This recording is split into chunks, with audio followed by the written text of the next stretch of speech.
के मधुर नाम में एक बार फिर से आप सबका स्वागत है। और जैसा कि हम देख रहे हैं कि प्रभु यीशु मसीह का द्वितीय आगमन, उसके दो फेज। और पहला फेज जो है वो रैप्चर रैप्चर जिसका वर्णन जो है पहला थिस्सलुनीकियों का 4 अध्याय और पद 13 से अध्याय के अंतिम आयत तक लिखा गया है। और मैं आपके लिए वहां से पढ़ रहा हूं, सो निकाल लें वो हिस्सा। पहला थिस्सलुनीकियों 4 अध्याय पद 13 से आगे। हे भाइयों, हम नहीं चाहते कि तुम उनके विषय में जो सोते हैं अज्ञान रहो। ऐसा ना हो कि तुम औरों की नहीं शोक करो जिन्हें आशा नहीं, क्योंकि यदि हम प्रतीति करते हैं कि यीशु मरा और जीव उठा, तो वैसे ही परमेश्वर उन्हें भी जो यीशु में सो गए हैं उसी के साथ ले आएगा। क्योंकि हम प्रभु के वचन के अनुसार तुमसे यह कहते हैं कि हम जो जीवित हैं, ध्यान दें, हम जो जीवित हैं और प्रभु के आने तक बचे रहेंगे तो सोए हुए से कभी आगे न बढ़ेंगे, क्योंकि प्रभु आप ही स्वर्ग से उतरेगा। उस समय ललकार और प्रधान दूत का शब्द सुनाई देगा और परमेश्वर की तुरही फूकी जाएगी, और जो मसीह में मरे हैं वे पहले जी उठेंगे। तब हम जो जीवित और बचे रहेंगे उसके साथ बादलों पर उठा लिए जाएंगे कि हवा में प्रभु से मिले, और इस रीति से हम सदा प्रभु के साथ रहेंगे। सो इन बातों से एक दूसरे को शांति दिया करो। जो शब्द है वो ये कि जो मसीह में मरे हैं वे पहले जी उठेंगे। तब हम जो जीवित और बचे रहेंगे उसके साथ बादलों पर उठा लिए जाएंगे। कई लोगों को मालूम पड़ा कि वो जीवित है कलीसिया में, उस समय में जब प्रभु आ रहा है वे जीवित हो गए, और प्रभु ने उनके पूरे शरीर को चेंज कर दिया। वैसा शरीर जैसे मसीह यीशु का जी उठने के बाद था, वैसा शरीर दिया। मसीह यीशु का शरीर जी उठने के बाद कैसा था? दीवालों को क्रॉस कर जाता था, समय रोडों को क्रॉस कर जाता था। उसने खाया पिया, बातें करी, उसने उसका तेज बताया, और जब उठाया तो अगेंस्ट ग्रेविटी, उसमें गुरुत्वाकर्षण का कोई वो नहीं। और ऐसा बोलते हैं कि 360 किलोमीटर के बाद ऑक्सीजन नहीं, वो तो बादलों और उसके ऊपर ग्रहों, और ग्रहों के बाद भी स्वर्ग तक उठा लिया गया। जैसा उसका शरीर था वैसा परमेश्वर के लोगों का परमेश्वर शरीर करेंगे, ऐसा बाइबल बोलती है। मरे हुए जी उठेंगे, और वे लोग जो प्रभु यीशु मसीह में हैं वे जो जीवित रहेंगे उस समय जब प्रभु आ रहा होगा, प्रभु उन्हें जीवित उठा लेगा। इसको बोलते हैं रैप्चर। उन्होंने मृत्यु देखी ही नहीं, रैप्चर। और ये कहां से हुआ? किसी एक देश का नाम लिखा है क्या? किसी एक शहर का नाम लिखा है क्या? किसी ऐसा लिखा हुआ है क्या कि कोई जो पढ़ा लिखा है उसको उठाएंगे और जो आप शिक्षित उसको रह जाएगा? कोई जो धनी है वो जाएगा और गरीब रह जाएगा? स्त्रियां रह जाएंगे, पुरुष जाएंगे, बच्चे रह जाएंगे, क्रिश्चियन लोग जाएंगे और बाकी के अन्य धर्म के लोग रह जाएंगे? ऐसा कहीं लिखा है? ये संस्था के लोग जाएंगे और वो संस्था के लोग रुके जाएंगे? कुछ नहीं दोस्तों, ये पृथ्वी के लोगों का, पृथ्वी का ऐसा सोच है। परमेश्वर का सोच इसके ऊपर है, परमेश्वर का सोच इसके ऊपर है। मैं हार्ट सर्जरी में था तो मैं अक्सर बोलता था कि क्या हार्ट अटैक सिर्फ एक विशेष वर्ग के लोगों को आएगा? क्या सिर्फ काले लोगों को या सफेद लोगों को या पढ़े लिखे लोगों को या अमीर लोगों को आएगा, गरीबों को नहीं आएगा? और क्या कैंसर भी ऐसे ही होगा कि इस देश में कैंसर हुआ और उस देश में कैंसर नहीं हुआ, स्त्रियों को हुआ और पुरुषों को नहीं हुआ। और दवाइयाँ भी क्या ऐसा काम करती हैं क्या कि इस ग्रुप में, इस यहाँ इन लोगों को काम करेंगे, इसमें काम नहीं करेंगे, उधर ही ऐसा होगा ऐसा होगा। किसने किसी व्यक्ति को बनाया? यदि वो काला है, यदि वो गोरा है, यदि वो एशिया में, यदि वो यूरोप में है, यदि वो अमेरिका में है, यदि वो ऑस्ट्रेलिया में, किसने उसको बनाया है? परमेश्वर ने। सो परमेश्वर ने कोई फर्क इस रैप्चर में भी नहीं रखा, इसीलिए ये सब नाम भी नहीं आए। रैप्चर उन लोगों का, दो चीज बताई, उन लोगों का जो मसीह में मरे हैं। लिखा है 16वें आयत के आखिरी लाइन में, जो मसीह में मरे हैं, मसीह में मरे वे पहले जी उठेंगे, और उसके बाद हम जो जीवित और बचे रहेंगे उसके साथ बादलों पर उठा लिए जाएंगे। सो ये है रैप्चर, मसीह यीशु का द्वितीय आगमन। पहला हमने देखा उसका द्वितीय आगमन और रैप्चर। और बाइबल इस विषय में बहुत कुछ बताती है। सो आए मेरे साथ जो है बाइबल, जैसा हमने देखा कि रैप्चर जो है वो परमेश्वर के वचन के अनुसार होगा। परमेश्वर के वचन के अनुसार वे लोग जो मसीह में मरे हैं, मर गए हैं, और पिछले जितने सालों में जब से पृथ्वी बनी तब से वे लोग जीवित होंगे। और कौन उन्हें जीवित करेगा? कोई स्वर्गदूत? नहीं, स्वयं परमेश्वर। और अंत के समय में ये जो प्रोसीजर है, जो रैप्चर लिखा हुआ है, ये, और रैप्चर के बाद क्या होगा? ट्रिब्यूलेशन, 7 साल का जो है शैतान का काल होगा, एंटी क्राइस्ट का राज्य होगा। और 7 साल के बाद बैटल ऑफ अर्मगेदोन, जो हम देख चुके हैं।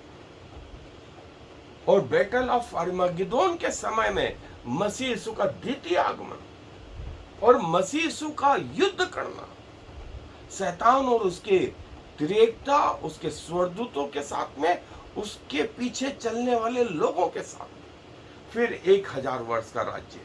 सो ये वो क्रम है, और हम ये वाला हिस्सा देख रहे हैं। सो जैसा थिस्सलुनीकियों के उसमें बताया गया कि मसीह यीशु जैसे रात में चोर आ जाता है, प्रभु यीशु मसीह का आना वैसा होगा। और वो बादलों पर आएगा, वो पृथ्वी पर अभी नहीं उतरा। This is not his coming to the earth. और मध्य आकाश में प्रभु के लोग जो है उठा लिए गए, पृथ्वी पर से जीवित उठा लिए गए, जो समय जीवित होंगे। और मरे हुओं में से जिनका सिलेक्शन प्रभु ने किया, वे लोग उठा लिए गए। और ये काल कितने समय का है? 7 साल का है, कि वे 7 साल के लिए पृथ्वी पर से उठा लिए गए। और पृथ्वी पर क्या हो जाएगा? शैतान का राज्य होगा 7 वर्षों के लिए। और ये रैप्चर कहा गया है।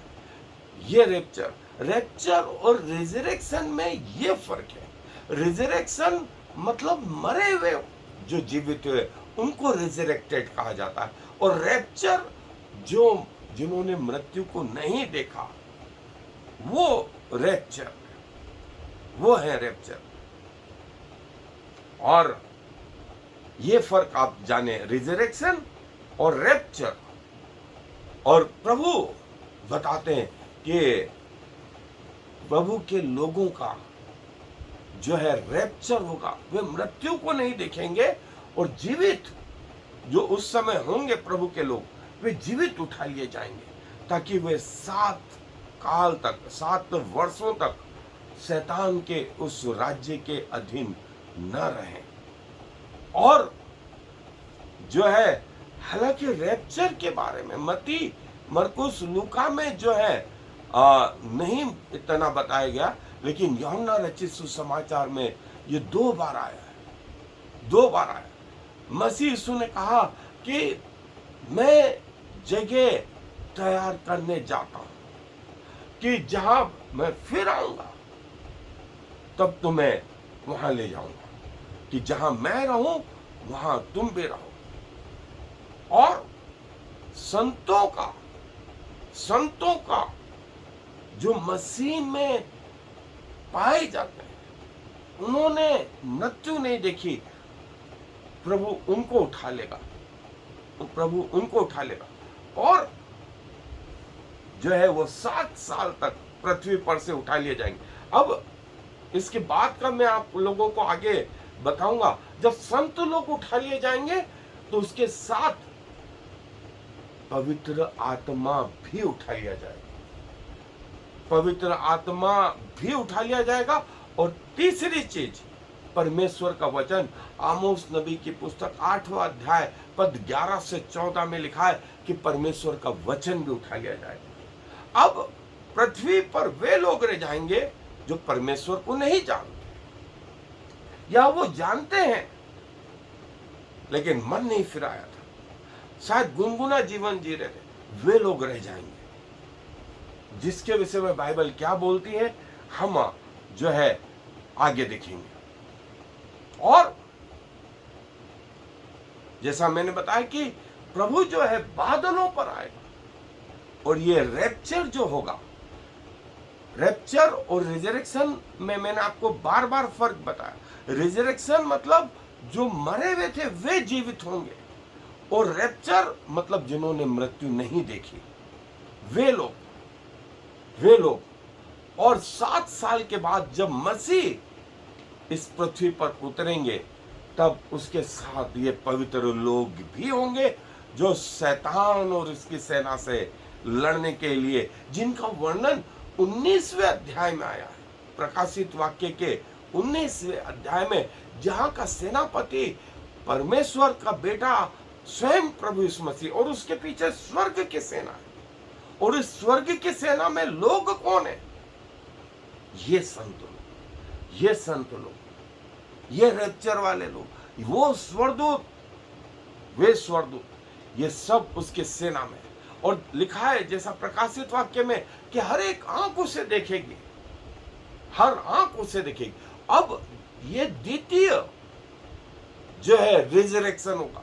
द्वितीय रिजरेक्शन में सब रिजरेक्टेड होंगे, सब मरे हुए जो है। उसमें लिखा हुआ 20वें अध्याय में प्रकाशित वाक्य के कि मृत्यु और अधोलोक ने उन मरे हुओं को जो उनमें थे दे दिया, समुद्र ने उन मरे हुओं को जो उनमें थे दे दिया, और उनमें से हर एक का न्याय किया गया।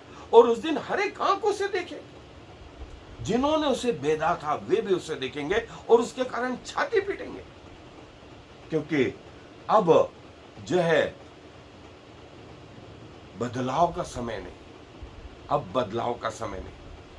और जिन्होंने प्रभु यीशु मसीह को त्याग दिया था उनका भी न्याय है।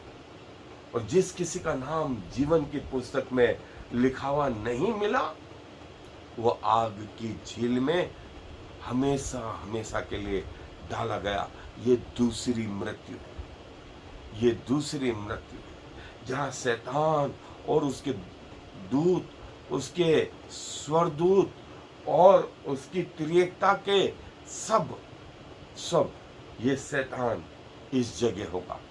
और ये हमेशा का जलना होगा, हमेशा का जलना होगा।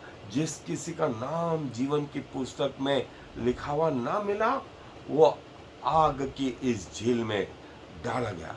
अब मैं आपसे पूछूं, क्या आपके नाम इस जीवन की पुस्तक में लिखे हुए हैं?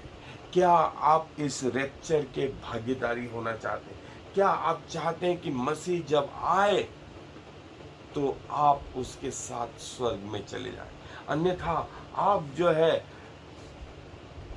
शैतान के राज्य को फेस करेंगे। बाइबल में 1527 बार पुराने नियम में इसका रेफरेंस आया और 380 बार नए नियम में। प्रभु यीशु मसीह के द्वितीय आगमन के बारे में आया है। 1527 बार, एक बार नहीं, और 380 बार नए नियम में कि मसीह यीशु फिर से आ रहे हैं, मसीह यीशु फिर से आ रहे हैं। अब यह है कि कई लोग उस पर भरोसा करते हैं और कई लोग उस पर भरोसा नहीं करते हैं। जैसा थिस्सलुनीके की पुस्तक में पौलुस बताता है कि जो मसीह में मर गए हैं वे जीवित हो जाएंगे और उसके साथ बादलों पर मिलेंगे, और जो जीवित हैं वे जीते जी उठा लिए जाएंगे। उनका शरीर चेंज हो जाएगा और प्रभु उनको नया जीवन देगा। इस बातों से एक दूसरे को कंफर्ट दिया करो, इस बातों से एक दूसरे को उठाया करें, और देखें कई मरे हुए जीवित हो जाएंगे,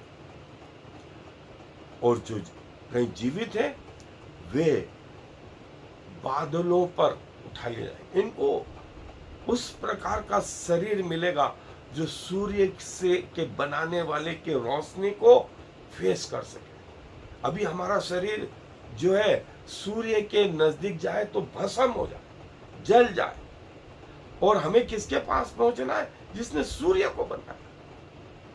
सो प्रभु हमें अलग प्रकार के वस्त्र देगा, और ये सारी पृथ्वी पर होगा, पृथ्वी पर होगा, और प्रभु के लोग उठा लिए जाएंगे। यहां पर बादलों में प्रभु के साथ मिलेंगे। ये देखिए, बादलों पर मिलेंगे, और फिर 7 साल के बाद प्रभु का द्वितीय आगमन, प्रभु का द्वितीय आगमन, और फिर वे सब वापिस आएंगे इस पृथ्वी पर। और मैंने आपको फर्क बताया रैप्चर और रिजरेक्शन में। रिजरेक्शन मतलब जो मर गए वे जीवित होंगे, और रैप्चर मतलब जो मरे नहीं हैं, जिन्होंने मृत्यु को नहीं देखा। और प्रभु यीशु मसीह ने कहा भी था ना, जो मुझ पर विश्वास करता है यदि वो मर भी जाए तो भी जिएगा, और कोई जीवता और मुझ पर विश्वास करता है वह कभी न मरेगा, वह कभी न मरेगा। सो प्रभु ने इस रीति से न सिर्फ मृत्यु का विनाश किया, और हमेशा उनको अपने साथ लेने का वादा कर। ये सारी पृथ्वी से होगा, ये सारी पृथ्वी से लोग उठाए जाएंगे, और शायद सारा मीडिया इसको देखेगा, सारे टेलीविजन इसको देखेंगे, मोबाइल्स इसको देखेंगे, सैटेलाइट इसको देखेंगे,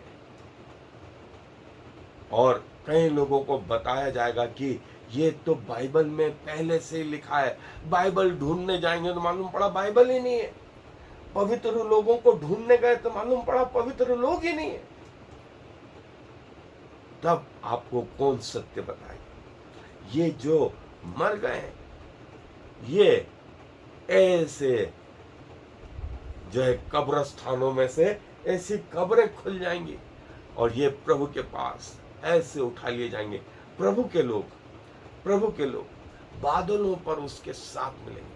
ये सारे स्वर्ग से लगा करके पृथ्वी तक ऐसा हिस्सा होगा। और देखें, उठा लिए जाएंगे against gravity, against oxygen, against सारी चीजें, और सारे लोग पृथ्वी के जब से पृथ्वी बनी तब से ये हिस्सा होगा, और प्रभु उनको अपने गले लगाएगा जिन्होंने अपने जीवन प्रभु के लिए जिए हैं, जो प्रभु के लिए मर गए, और उन्होंने प्रभु को अपनी मृत्यु से ज्यादा बढ़कर स्थान दिया। इतना प्यार करा कि प्रभु के लिए मरने को तैयार है।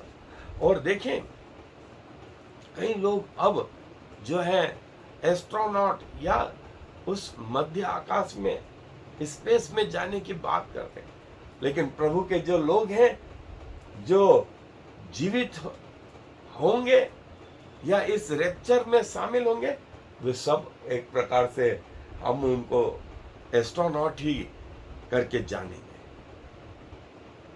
और उन पे साइंस के नियम नहीं, ये पृथ्वी के छोरों तक होगा, ये पृथ्वी के छोरों तक होगा। हर जाति के लोग इसमें शामिल होंगे। इसमें जो है ये शरीर बदल जाएगा और नया शरीर प्रभु की ओर से दिया जाएगा। बच्चे गोरे काले दास स्वतंत्र सब होंगे इसमें। और ये जगह जगह ये सीन देखने को मिलेंगे।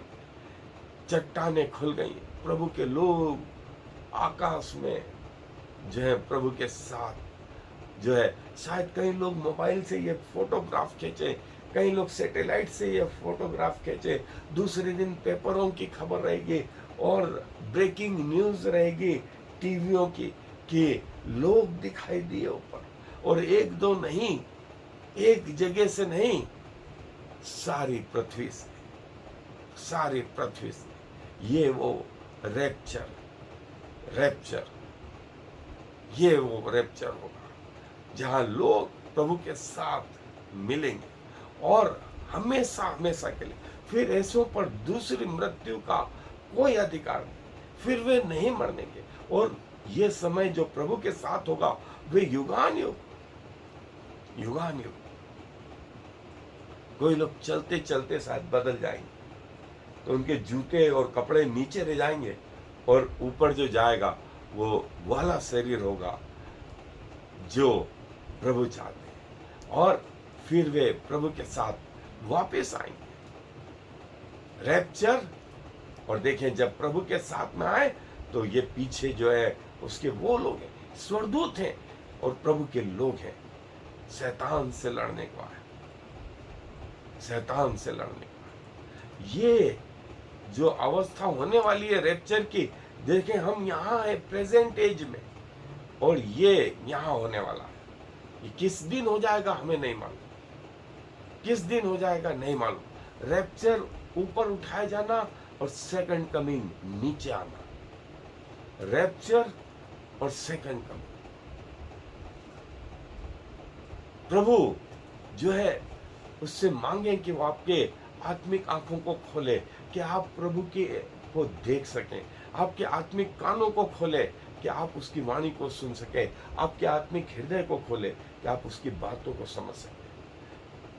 क्योंकि बहुत लोगों ने चाहा कि इन बातों को समझे, लेकिन ये वे उनसे दूर रही और प्रभु के लोग ही इन बातों को समझ पाएंगे। साधारण लोगों से ये बातें बिल्कुल दूर रही, साधारण लोगों से ये बातें बिल्कुल दूर रही। उनको ये बातें समझ में नहीं आई, उनको लगा ये बकवास, इसका कोई साइंटिफिक आधार नहीं। लेकिन मैं बताऊं, यही वो चीज है जो परमेश्वर बोलता है कि समय आ गया है। वो समय शायद आज रात हो जाए या हम इस पृथ्वी से कूच करके चले जाएं। एक 24 घंटे में पृथ्वी पर मरने वालों की संख्या करीब 1.5 लाख लोग हैं। 1.5 लाख लोग पृथ्वी पर से 24 घंटे में चले जाते। किसी दिन हमारा भी नंबर होगा, या जीते रहेंगे तो प्रभु के साथ मिलेंगे, प्रभु के साथ मिलेंगे। क्योंकि सारी पृथ्वी पर यह घटना होगी, सारी पृथ्वी के लोगों पर जो है प्रभु के लोग उठाए जाएंगे और ऐसा तुरी फूकी जाएगी, सब लोग देखेंगे, सब लोग देखेंगे। और जब प्रभु यीशु मसीह का पहला आगमन हुआ, कई लोगों को भरोसा नहीं हुआ। उसमें से पढ़े लिखे लोग, उसमें से धनवान लोग, ज्ञानवान लोग, धर्म के ठेकेदार, इन्होंने नकार दिया। वैसे ही इस अंत के समय में भी होगा। कई लोग प्रभु की इन बातों को नकार देंगे, लेकिन जो स्वीकार करेंगे वे इस सत्य को जानेंगे और वो बातें उनसे अलग नहीं होंगी। प्रभु के साथ में वे हमेशा हमेशा के लिए रहेंगे। सो प्रभु आप सबकी सहायता मदद करें। आए अपने सरों को प्रार्थना में झुकाएं। धन्यवाद देते हैं कि आपने अपने लोगों को निराश नहीं किया। आपने जैसा कहा अक्षर से अक्षर जो है वो पूरा हुआ। और प्रभु ये बातें हमारे ज्ञान के ऊपर रही। हम विज्ञान को अंतिम समझते थे, लेकिन जो कुछ हुआ प्रभु वो इस पृथ्वी के ज्ञान के ऊपर था। कई लोगों को ये बातें समझ में नहीं आई, लेकिन जिन्होंने समझा उन्होंने उस वास्तविकता को पाया भी। जब आप पृथ्वी पर आए थे पहली बार, कई लोगों ने आपका इनकार कर दिया और शैतान के उस जाल में फंस गए और आपको मारने में लगे रहे। लेकिन जिन्होंने आपको ग्रहण करा उन्होंने आपको महसूस भी किया। वैसे इस द्वितीय आगमन पर भी प्रभु आप अपने लोगों के हृदयों को तोड़ें कि वे आपकी बातों को समझ सकें, आपको अपना उद्धारकर्ता के रूप में ग्रहण कर सकें, ताकि जब आपका द्वितीय आगमन हो तो बहुत सारी आत्माएं आपके साथ जाने वाली हो सके। क्योंकि सारा आदर आपको देते हुए इस विनती को प्रभु यीशु मसीह के नाम से मांग लेते हैं। आमीन और फिर आमीन। Shema Yisrael Yahweh Eloheinu Yahweh Echad. Hear, O Israel, the Lord is our God, the Lord alone.